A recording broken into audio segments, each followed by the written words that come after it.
नमस्कार दोस्तों, को करिकुलर हब में आपका हार्दिक स्वागत है। आज हम डिस्कस करने वाले हैं बीए, बीएससी, बीकॉम के वोकेशनल सब्जेक्ट के ऑर्गेनिक फार्मिंग टॉपिक को, जो आपके फर्स्ट सेमेस्टर में आता है। तो चलिए वीडियो शुरू करते हैं। आज का पहला क्वेश्चन है, जैविक खेती का मुख्य उद्देश्य क्या है? तो जैविक खेती का मुख्य उद्देश्य होता है पर्यावरण एवं मृदा स्वास्थ्य का संरक्षण। तो इसका राइट आंसर बी हो जाएगा। ऑर्गेनिक फार्मिंग शब्द का प्रयोग सबसे पहले किसने किया था? तो ऑर्गेनिक फार्मिंग का प्रयोग सबसे पहले लॉर्ड नॉर्थबोर्न ने किया था। निम्न में से कौन जैविक खाद है? तो जैविक खाद इसमें है कंपोस्ट, वर्मी कंपोस्ट, ये सब जैविक खाद होता है।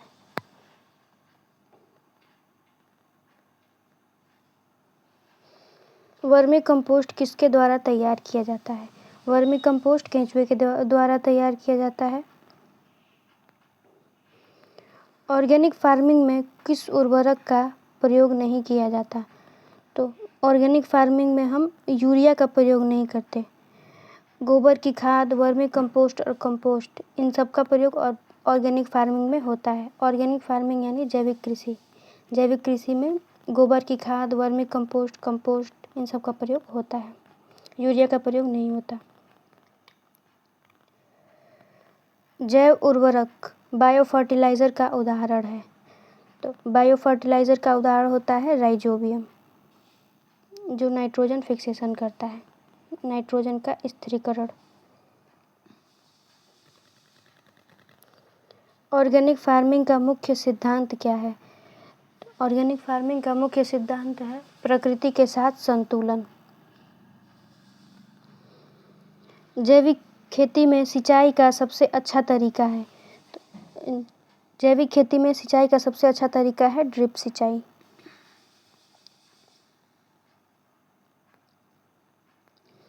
ऑर्गेनिक फार्मिंग में कौन सी गैस का उत्सर्जन अपेक्षाकृत कम होता है?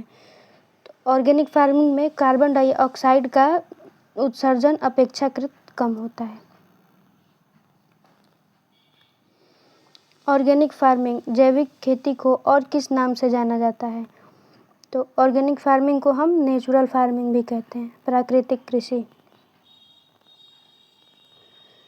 जैविक खेती में खरपतवार नियंत्रण के लिए कौन सा तरीका अपनाया जाता है? तो जैविक खेती में खरपतवार नियंत्रण के लिए हाथ से निराई गुड़ाई और यांत्रिक विधियों का प्रयोग किया जाता है। जैविक कृषि में कौन सा उर्वरक प्रतिबंधित है? जैविक कृषि में यूरिया प्रतिबंधित है। जैविक कृषि में कंपोस्ट, गोबर की खाद, वर्मी कंपोस्ट, इन सब उर्वरकों का प्रयोग किया जाता है, लेकिन यूरिया प्रतिबंधित है। जैविक कृषि में फसलों की कीटों से सुरक्षा के लिए किसका उपयोग किया जाता है? तो कीटों से सुरक्षा के लिए नीम आधारित घोल का उपयोग किया जाता है। कंपोस्ट बनाने में किसकी आवश्यकता होती है? कंपोस्ट बनाने में सूक्ष्म जीवों की आवश्यकता होती है। ग्रीन मैन्योर हरी खाद का प्रमुख उद्देश्य क्या है? हरी खाद का प्रमुख उद्देश्य होता है मिट्टी की उर्वरता बढ़ाना। उर्वरता बढ़ेगी तो फसल अधिक होगा, और हरी खाद यही करता है, उर्वरता बढ़ाता है। जैविक उत्पादों को प्रमाणित करने वाली संस्था कौन सी है? जैविक उत्पादों को प्रमाणित करने वाली संस्था अपेडा है।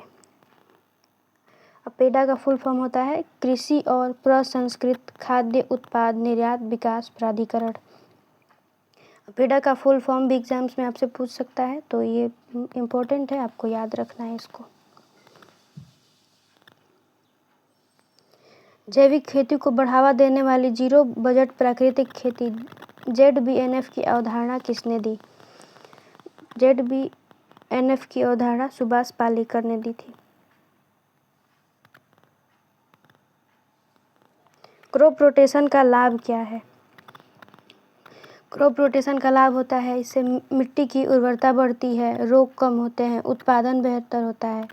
तो इसका राइट आंसर डी हो जाएगा, उपरोक्त सभी।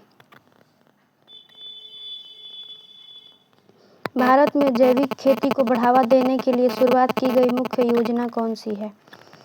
तो जैविक खेती को बढ़ावा देने के लिए योजना जो शुरू हुई थी उसका नाम है परंपरागत कृषि विकास योजना, PKVY। भारत का पहला पूर्णतः जैविक राज्य कौन सा है? भारत का पहला पूर्णतः जैविक राज्य है सिक्किम।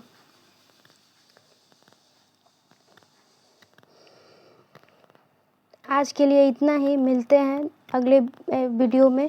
इसी तरह के वीडियो को देखने के लिए हमारे चैनल को सब्सक्राइब करें, और आपको ये वीडियो पसंद आई हो तो लाइक करें, शेयर करें।